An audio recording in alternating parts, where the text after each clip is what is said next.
बच्चों welcome to video lecture number 16। इसमें हम लोग क्या करेंगे, कोप्लेनरिटी स्टडी करेंगे। मतलब क्या कि एक सिस्टम ऑफ वेक्टर, दो या दो से ज़्यादा वेक्टर कब कोप्लेनर होगा, किस कंडीशन में कोप्लेनर होगा, उसे हम स्टडी करेंगे, पहली बात। दूसरी बात क्या है कि फिर हमें करना क्या है कि पॉइंट्स, 4 पॉइंट्स कब कोप्लेनर होंगे। 3 पॉइंट्स हमेशा कोप्लेनर होते हैं। 3 पॉइंट्स तुम कहीं भी उठा लो, दुनिया में कोई भी 3 पॉइंट्स ले लो, एक प्लेन पास कर जाएगा। तो हम लोग कोप्लेनरिटी की बात करेंगे तो 4 और 4 से ज़्यादा पॉइंट्स के कोप्लेनरिटी पर डिस्कस करेंगे। ठीक है, हमारे जो सिलेबस में है वो मैक्सिमम 4 पॉइंट्स है। तो 4 पॉइंट्स की कोप्लेनरिटी चेक करेंगे, मतलब कि कब 4 पॉइंट्स कोप्लेनर होगा, उसका क्या कंडीशन है वो देखेंगे। और फिर देखेंगे कि सिस्टम ऑफ वेक्टर, दो या दो से ज़्यादा वेक्टर कब कोप्लेनर है, ये चेक करेंगे। कोप्लेनर वेक्टर किसे बोलते हैं? अगर मैंने बोला कि ये हमारा वेक्टर है और ये वेक्टर कोप्लेनर है, इसका मतलब क्या है कि इन दोनों वेक्टर का जो लाइन ऑफ सपोर्ट होगा वो क्या होगा, एक प्लेन के पैरेलल होगा। अगर मैंने बोला कि ये वेक्टर ए वेक्टर और ये बी वेक्टर कोप्लेनर है, तो किस प्लेन के? इस प्लेन के कोप्लेनर है। मतलब इस प्लेन पर वेक्टर ए भी लाई करता है, वेक्टर बी भी लाई करता है। जरूरी नहीं है, बात को सुनो ध्यान से, जरूरी नहीं है कि इसी प्लेन पर लाई करे। हो सके कि ये वेक्टर ए यहाँ पे हो, इस प्लेन से ऊपर है ये वेक्टर, और ये वेक्टर बी मैं 3D में नहीं दिखा सकता हूँ, 2D में बता रहा हूँ, ये भी वेक्टर इस प्लेन पर नहीं है। बट अगर इन दोनों वेक्टर का line of support, A vector का लाइन ऑफ सपोर्ट और बी वेक्टर का लाइन ऑफ सपोर्ट अगर इस प्लेन के पैरेलल है, तो फिर ए वेक्टर और बी वेक्टर का हम पैरेलल डिस्प्लेसमेंट करा के इस प्लेन पर क्या कर सकते, ला सकते। तुम ऐसे देखो ना, मान लो कि जो अगर तुम्हारे पास, तुम अज्यूम करो कि जो तुम्हारा पेज है, जो तुमने नोटबुक खोलते हो, वो हमारा, उसका एक पेज एक प्लेन के ऊपर है।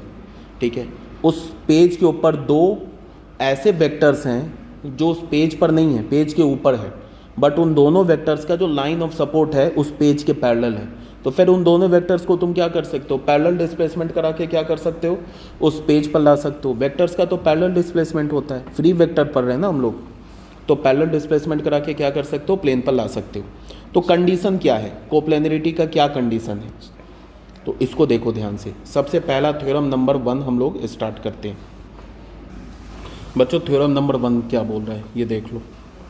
थ्योरम नंबर 1 में क्या बोल रहा है इसको देखते हैं हम लोग। सॉरी, थ्योरम नंबर 1 में बोल रहा है हमसे कि test of coplanarity of 3 vectors, 3 vectors की कोप्लेनरिटी का टेस्ट क्या है। बात को सुनना ध्यान से। हमारे पास एक वेक्टर ए है, ये कोई पोजीशन वेक्टर नहीं है, एक वेक्टर है। ऐसे पोजीशन वेक्टर भी वेक्टर ही होता है, ये किसी पॉइंट का पोजीशन वेक्टर नहीं, ये एक पोजीशन, ये वेक्टर ए है और एक वेक्टर बी है। B2 गिवन नॉन ज़ीरो, ये दोनों नॉन ज़ीरो हैं और साथ में नॉन कोलिनियर वेक्टर है। अब तुम बोलोगे कि नॉन ज़ीरो क्यों बोला, बिकॉज ज़ीरो वेक्टर लेंगे तो फिर कोई सेंस नहीं बनेगा, वेक्टर एक हमें लेना होगा नॉन ज़ीरो वेक्टर। दूसरी बात कि अगर ए और बी कोलिनियर वेक्टर हो जाएगा तो ऑब्वियस सी बात है एक प्लेन पर लाई करेगा, कोलिनियर होगा तो एक लाइन पर लाई करेगा, तो एक प्लेन पर लाई करेगा। तो ए और बी क्या हमारा, एक तो नॉन ज़ीरो वेक्टर और साथ में नॉन कोलिनियर वेक्टर है। ठीक है, मतलब कि ए और बी का जो लाइन ऑफ सपोर्ट है ये पैरेलल नहीं है। देन ए वेक्टर आर, अब क्या बोल रहा है बात को सुनो। एक वेक्टर आर अगर इस वेक्टर ए और वेक्टर बी के साथ कोप्लेनर है, मतलब कि अगर ये वेक्टर आर, वेक्टर ए और वेक्टर बी एक ही प्लेन पर लाई कर रहे हैं, तो फिर आर को तुम क्या कर सकते हो, ए और बी वेक्टर के लीनियर कॉम्बिनेशन में रिप्रेजेंट कर सकते हो हमेशा, where x and y are scalar. ये बच्चे क्या लिखा हुआ है, this is the linear combination of vector A and vector B. ये वेक्टर ए और वेक्टर बी का लीनियर कॉम्बिनेशन है। और मैं क्या बोल रहा हूँ कि अगर आर वेक्टर, ए वेक्टर और बी वेक्टर एक प्लेन पर लाई करेगा, देन आर वेक्टर को तुम किसके इक्वल हो जाएगा, ए वेक्टर और बी वेक्टर के लीनियर कॉम्बिनेशन के इक्वल हो जाएगा, ये कहा जा रहा है। ठीक है, अब इसका प्रूफ देख लेते हैं। इसका एक बार हम लोग प्रूफ देख लेते हैं। प्रूफ ऐसा जरूरत नहीं, बट एक बार देख लो प्रूफ क्या है। मान लेते हैं कि हमारे पास ये वेक्टर ए है,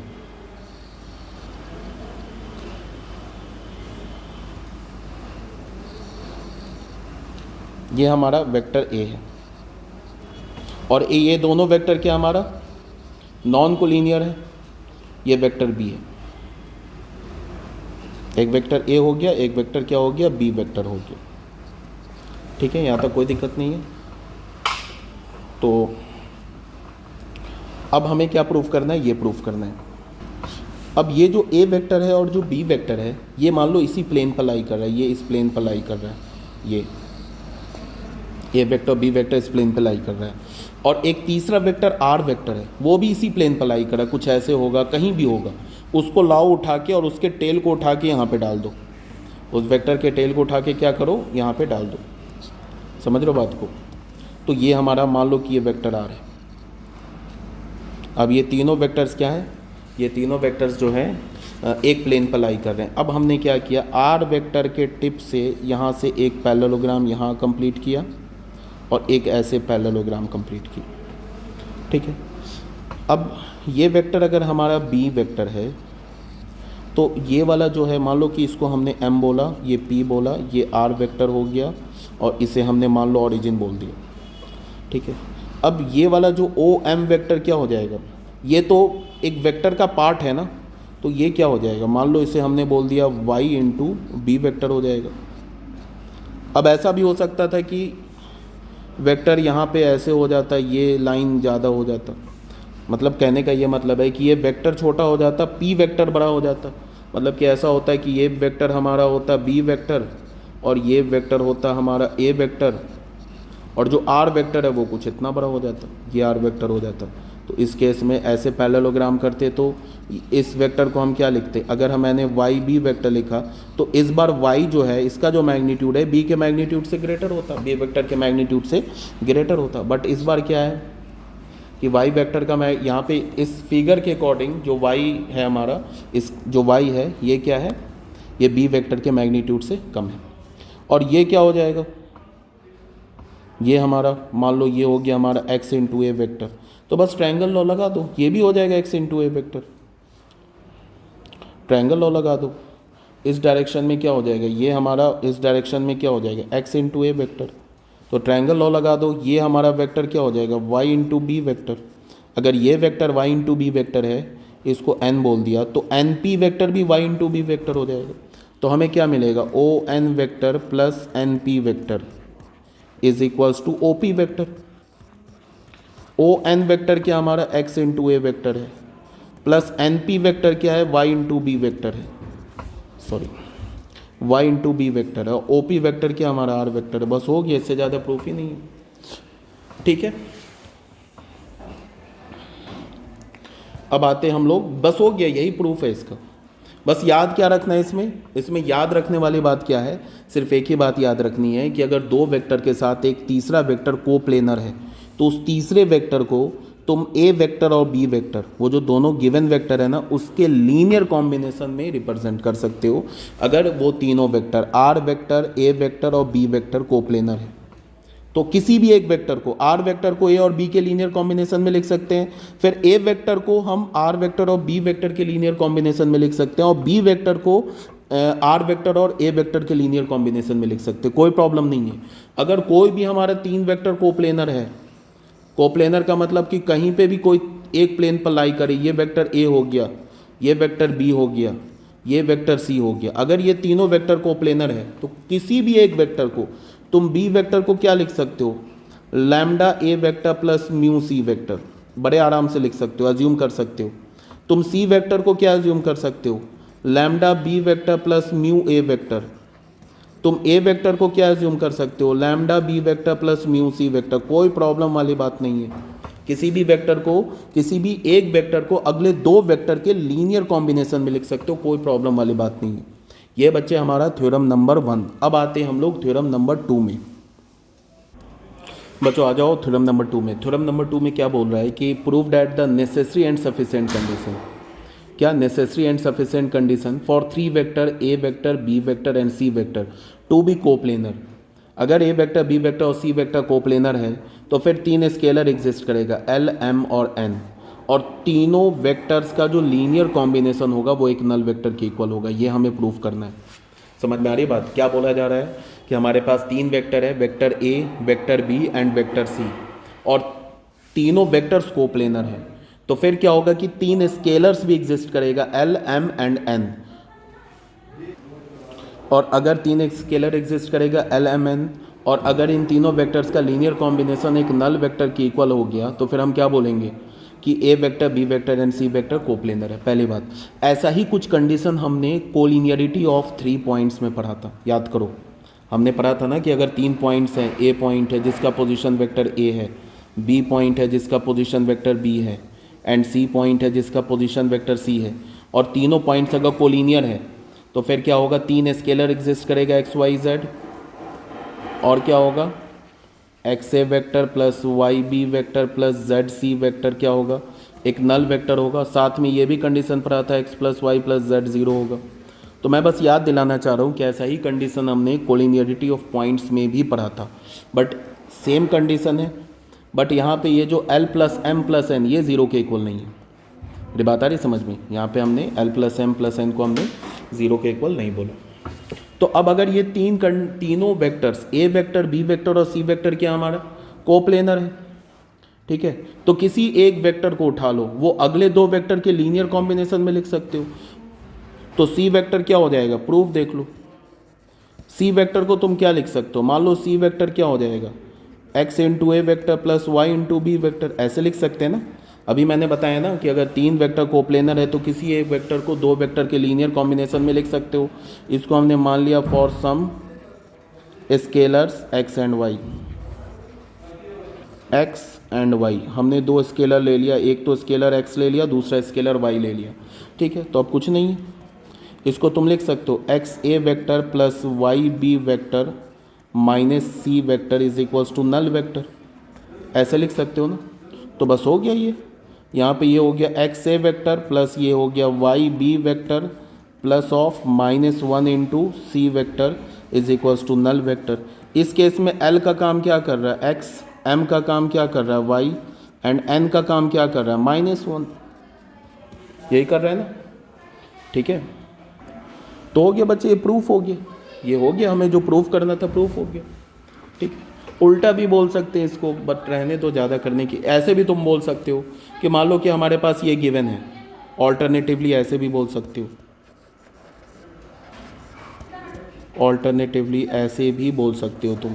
अगर हमारे पास गिवन है X into A vector plus Y into B vector और plus Z into C vector, अगर नल वेक्टर है, और हमें क्या प्रूफ करना है कि ये तीनों vector A vector B vector और सी वेक्टर कोप्लेनर है, अगर हमें प्रूफ करना है। जहाँ पे x की जगह यहाँ पे l यूज़ किया है तो l ही यूज़ करते हैं, L A vector plus M B vector plus N C vector, अगर ये एक नल वेक्टर है। हमें क्या प्रूफ करना है, हमें प्रूफ करना है वेयर, यहाँ पे और भी गिवन है, where L M and N are not zero simultaneously, not zero simultaneously.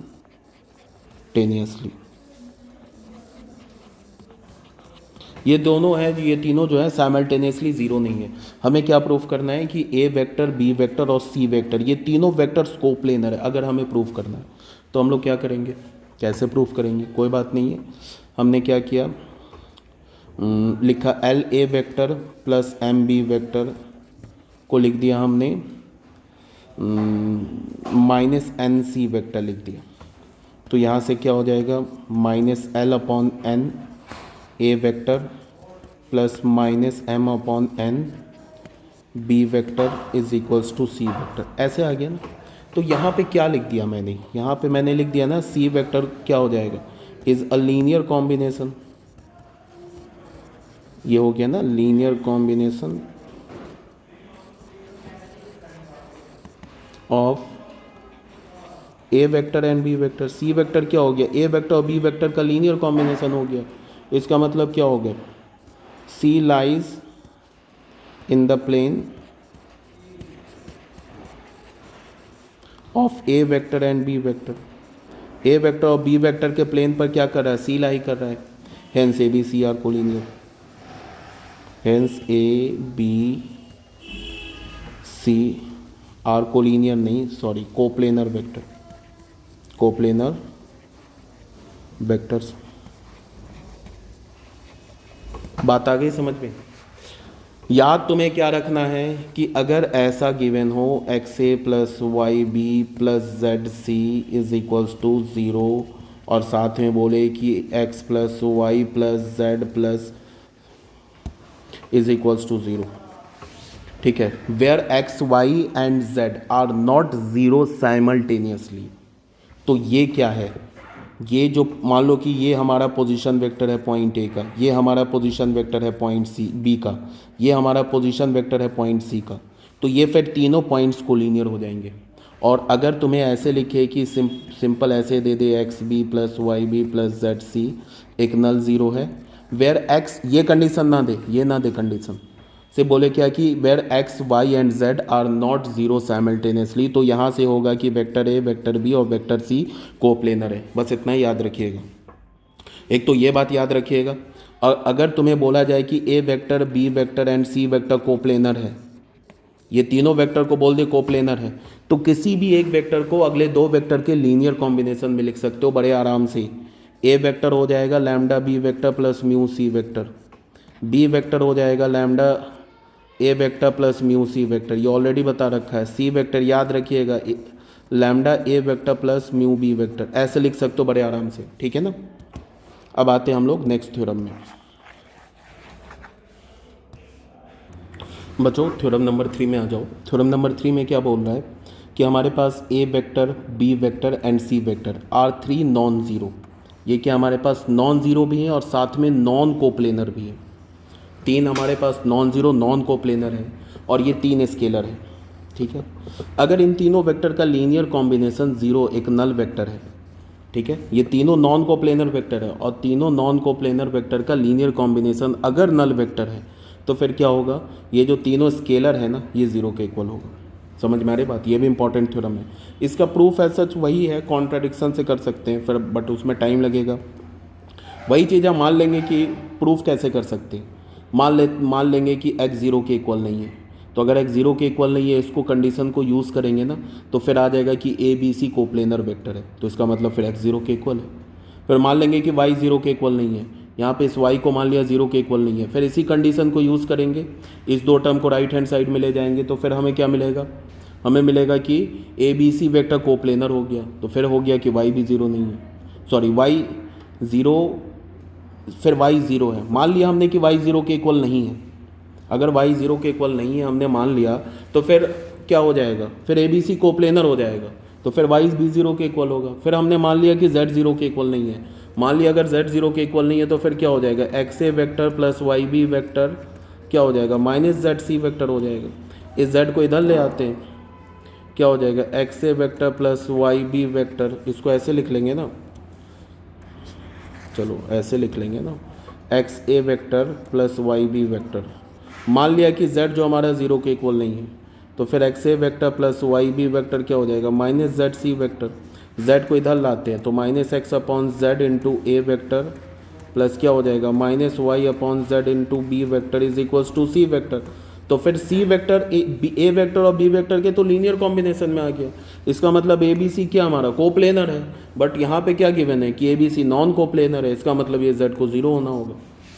ठीक है, ऐसे ही मान लेंगे, यही प्रूफ है इसका, जो थ्योरम नंबर 3 है ना, इसका यही प्रूफ है। सेम लाइन पे फिर मान लेंगे कि x ज़ीरो के इक्वल नहीं है, तो फिर ए बी सी कोप्लेनर आ जाएगा, तो फिर x को भी ज़ीरो होना होगा। फिर मान लेंगे कि y ज़ीरो के इक्वल नहीं है, तो फिर ए बी सी कोप्लेनर हो जाएगा, तो फिर y को भी ज़ीरो होना होगा, तो फिर x y z तीनों ज़ीरो हो जाएगा। यही इसका प्रूफ है। तो आपको याद क्या रखना है, ये बात याद रखेंगे, अगर किसी भी तीन नॉन कोप्लेनर वेक्टर का लीनियर कॉम्बिनेशन एक नल वेक्टर मिला, इसका ये मतलब है कि उन जो तीन स्केलर्स हैं ना x y z, ये क्या होगा, ज़ीरो होगा, ये याद रखेंगे। अब आते हैं थ्योरम नंबर 4 में। थ्योरम नंबर 4 में क्या बोल रहा है कि test of coplanarity of 4 points, 4 points के कोप्लेनरिटी का टेस्ट क्या है। हमारे पास 4 पॉइंट्स दे रखे हैं, जिसका position vector small A small B small C and small D are 4 coplanar points. ये ठीक है, 4 कोप्लेनर पॉइंट्स, ये 4 कोप्लेनर पॉइंट्स हैं।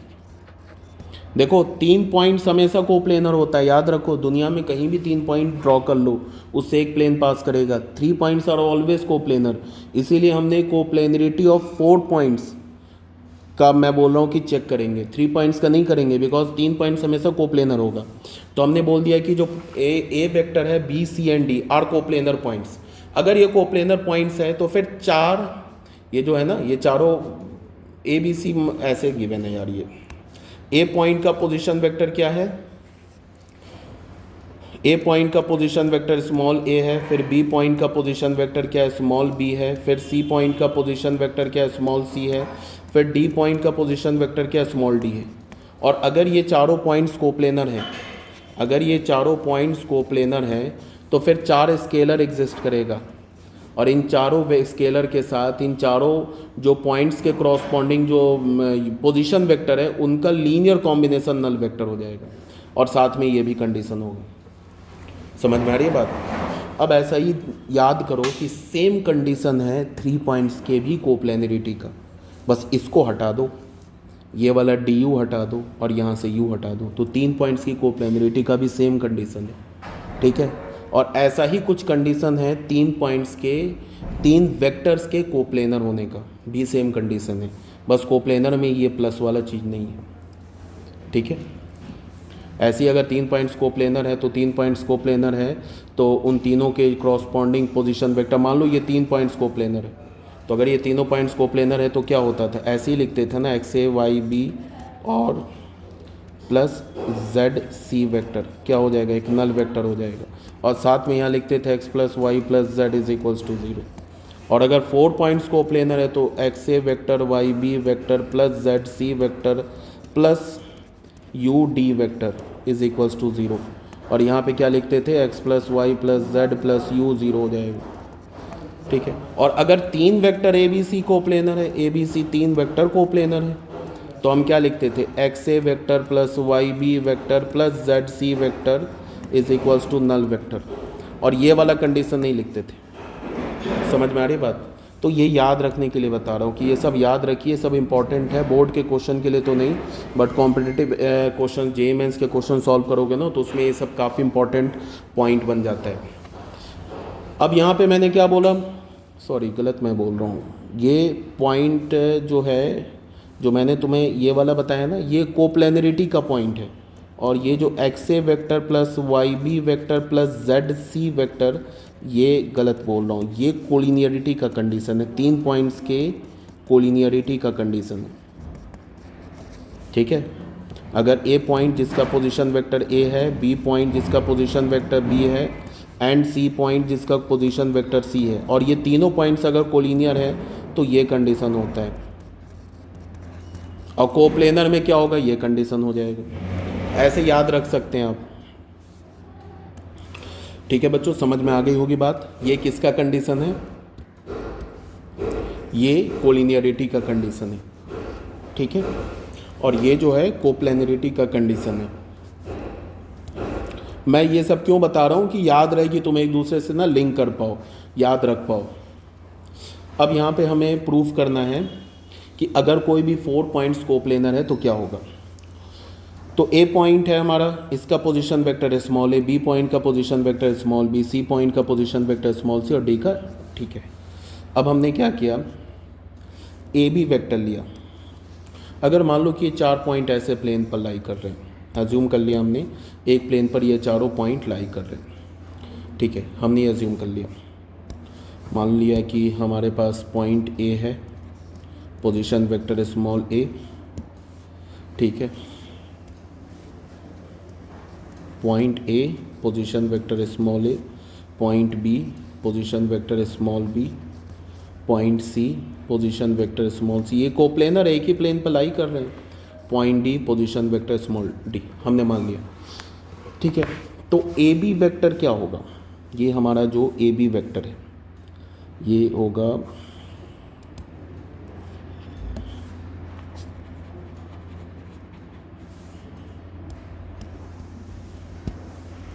ए है, इसका पोजीशन वेक्टर स्मॉल ए, ये हमने ए बी वेक्टर क्या होगा बताना, बी पॉइंट का पोजीशन वेक्टर माइनस ए पॉइंट का पोजीशन वेक्टर, ठीक है। ए बी वेक्टर निकाल लिया हमने, उसके बाद ए सी वेक्टर क्या होगा, ए सी वेक्टर सी पॉइंट का पोजीशन वेक्टर माइनस ए पॉइंट का पोजीशन वेक्टर, ठीक है। फिर ए डी वेक्टर बताओ क्या होगा,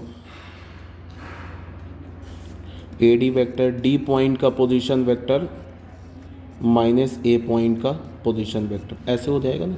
अब एक बात बताओ कि ये तीनों वेक्टर्स जो हैं क्या है, कोप्लेनर हैं, ए बी ए सी और ए डी। तो अगर 3 वेक्टर्स कोप्लेनर हैं तो किसी भी एक वेक्टर को अगले 2 वेक्टर के लीनियर कॉम्बिनेशन में लिख सकते हो। तो हमने लिख दिया A B vector is equals to lambda times A C vector plus mu times A D vector, ऐसे लिख दिया। तो ए बी वेक्टर क्या हो जाएगा, B vector minus A vector is equals to lambda times A C vector, क्या होगा, C vector minus A vector plus mu times D vector minus A vector, ऐसे हो गया ना, ठीक है। तो यहाँ क्या मिला हमें, B vector minus A vector is equals to lambda C vector minus lambda A vector plus mu D vector minus mu A vector. इस दोनों टर्म्स को राइट हैंड साइड लाओ। तो यहाँ पे क्या होगा, A vector minus mu into A vector plus क्या हो गया, प्लस की जगह minus B vector plus lambda into C vector plus mu into D vector is equals to क्या होगा, नल वेक्टर, ठीक है ना। तो यहाँ से हमने क्या किया कि इसको लिख सकते हैं 1 minus mu A vector plus minus 1 into B vector plus lambda into C vector plus mu into D vector, ये हो गया हमारा नल वेक्टर। अच्छा अब बच्चे देखो ये क्या हो गया, ये हमारा हो गया, क्या मान रहा है इसने, एक्स वाई जेड यू, ये हो गया हमारा एक्स, ये हो गया हमारा वाई, ये हो गया हमारा जेड और ये हो गया हमारा यू, म्यू नहीं यू, यू यू।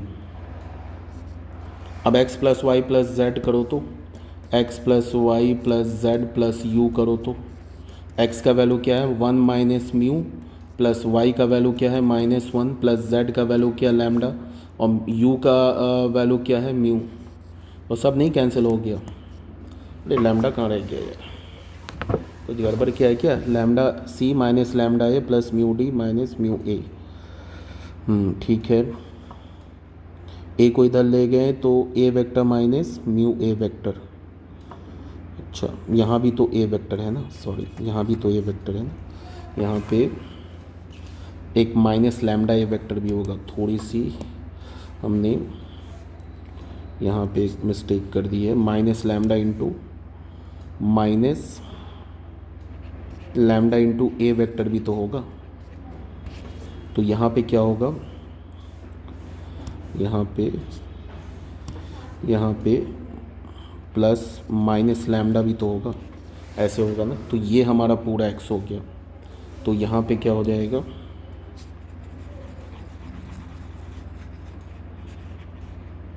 यहाँ पे होगा हमारा minus lambda plus 1 minus mu, ये तो x का वैल्यू हो गया, y का वैल्यू क्या होगा -1, z का वैल्यू क्या होगा लैम्डा प्लस म्यू का वैल्यू u का वैल्यू क्या होगा म्यू।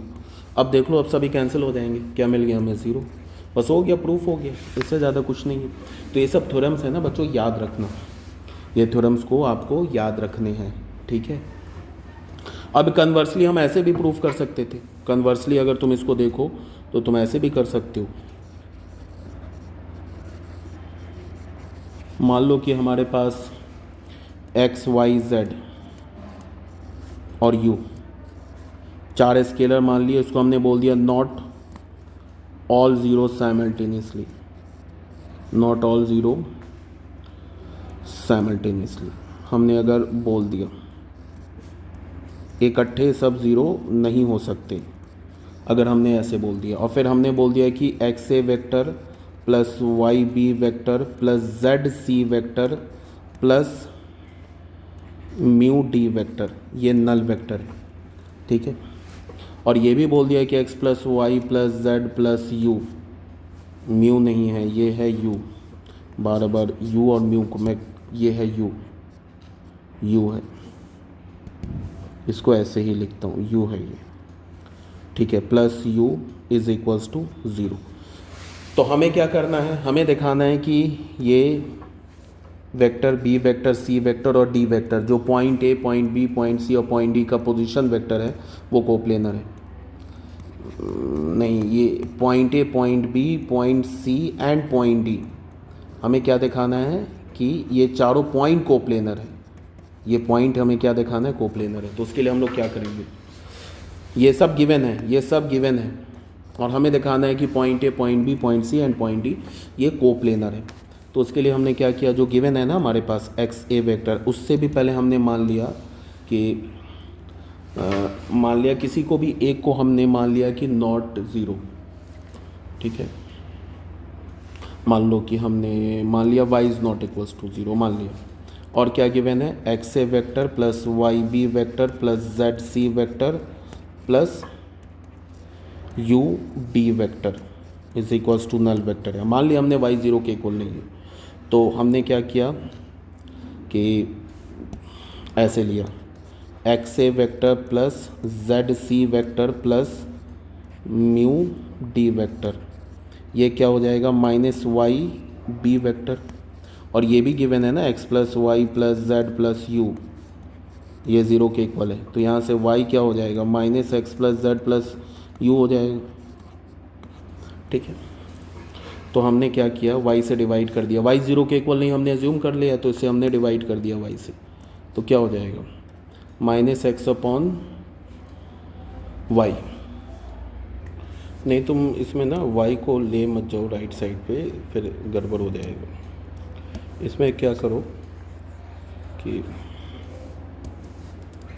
इसमें एक काम करते हैं, x को क्या लिख सकते हैं, minus of Y plus Z plus U, ऐसे लिख सकते हैं ना। तो x की जगह हमने लिख लिया y plus Z plus U, A vector plus Y B vector plus Z C vector plus U D vector is equals to null vector, ठीक है। तो ये क्या हो जाएगा, minus Y A vector minus Z A vector minus U A vector plus Y B vector plus Z C vector plus U D vector is a null vector, ठीक है। अब y को हमने एक साथ रखा, ये y और ये y को एक साथ रखा, नहीं इसमें से हमने क्या किया,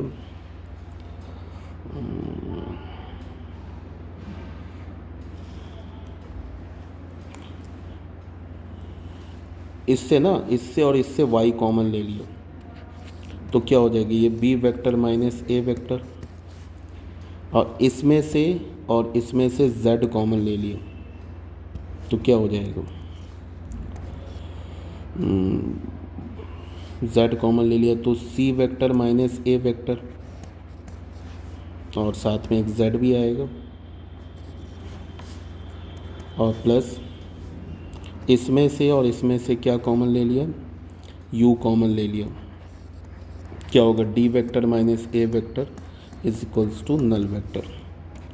तो ये y ये क्या हो जाएगा, ये तो ए बी वेक्टर बन जाएगा, ये क्या हो जाएगा z, ये क्या हो जाएगा ए सी वेक्टर बन जाएगा, प्लस ये u और ये क्या हो जाएगा ए डी वेक्टर बन जाएगा, एक नल वेक्टर आ गया। तो यहाँ से तुम ए बी वेक्टर को क्या लिख सकते हो, minus Z into A C vector minus U into A D vector, ऐसे लिख सकते हो ना। अब हमने मान लिया कि let y is not equals to zero, तो यहाँ से यहाँ y भी होगा, तो ए बी वेक्टर क्या हो जाएगा हमारा minus Z upon Y A C vector plus minus U upon Y A D vector, ऐसे हो गया। तो अब ये बताओ कि ये कौन सा थ्योरम है, हमने ए बी वेक्टर को ए सी वेक्टर और ए डी वेक्टर के लीनियर कॉम्बिनेशन में लिख दिया, हमने लिख दिया ना ए बी वेक्टर को ए सी वेक्टर और ए डी के लीनियर कॉम्बिनेशन में लिख दिया। इसका क्या मतलब है कि ये जो ए बी वेक्टर है, ए सी वेक्टर है और ए डी वेक्टर है, ये तीनों क्या कोप्लेनर वेक्टर है ना, कोप्लेनर वेक्टर, तो कोप्लेनर वेक्टर है, तो ये जो पॉइंट ए है ये तीनों के साथ कॉमन है। तो इससे हमें क्या पता चला कि हमारे पास A B C D are coplanar points, this implies that points A B C and D are coplanar. अच्छा एक बात ये बता रहा हूँ कि अगर इन सब के प्रूफ समझने में कोई प्रॉब्लम है तो प्रूफ को तुम सीधे स्किप कर दो, ये प्रूफ कभी नहीं पूछा जाएगा। बट ये जो थ्योरम्स है बता रहा हूँ ना, ये थ्योरम्स काफ़ी काम का थ्योरम है, समझ में आ रही बात। तो ये सारे थ्योरम्स आपको याद रखने हैं, थ्योरम्स याद रखो। अगर प्रूफ समझने में कोई प्रॉब्लम है तो प्रूफ को स्किप कर दो, बट थ्योरम स्किप नहीं करना है। थ्योरम याद रखना है कि अगर 4 पॉइंट्स कोप्लेनर होगा तो उसका क्या कंडीशन होगा। अगर 3 वेक्टर्स है और तीनों वेक्टर्स नॉन कोप्लेनर हैं और उन तीनों वेक्टर्स का लीनियर कॉम्बिनेशन एक नल वेक्टर है, तो फिर ये XYZ क्या होगा। ये सब थ्योरम्स याद रखना आपको कि अगर 3 वेक्टर्स कोप्लेनर है तो उसका कंडीशन क्या होता है। तीनों वेक्टर्स का लीनियर कॉम्बिनेशन 0 हो जाता है। लीनियर कॉम्बिनेशन क्या होता है, एक नल वेक्टर के इक्वल होता है, और किसी भी एक वेक्टर को 2 वेक्टर के लीनियर कॉम्बिनेशन में लिख सकते हो। ये सारे थ्योरम्स आपको याद रखने हैं। इससे पहले भी जो थ्योरम्स बताए ना, ये सब कोलिनियरिटी ऑफ पॉइंट्स, 3 पॉइंट्स कब कोलिनियर होते हैं। 3 पॉइंट्स तभी कोलिनियर होंगे जब उन तीनों पॉइंट्स के क्रॉसपॉन्डिंग जो पोजीशन वेक्टर है उनका लीनियर कॉम्बिनेशन एक नल वेक्टर हो जाए और फिर x + y + z 0 भी हो जाए। ये सब आपको याद रखना है। नेक्स्ट वीडियो में हम लोग क्या करेंगे, इसके इन थ्योरम्स के बेसिस पे कुछ क्वेश्चन सॉल्व करेंगे नेक्स्ट वीडियो में। Okay, thank you very much.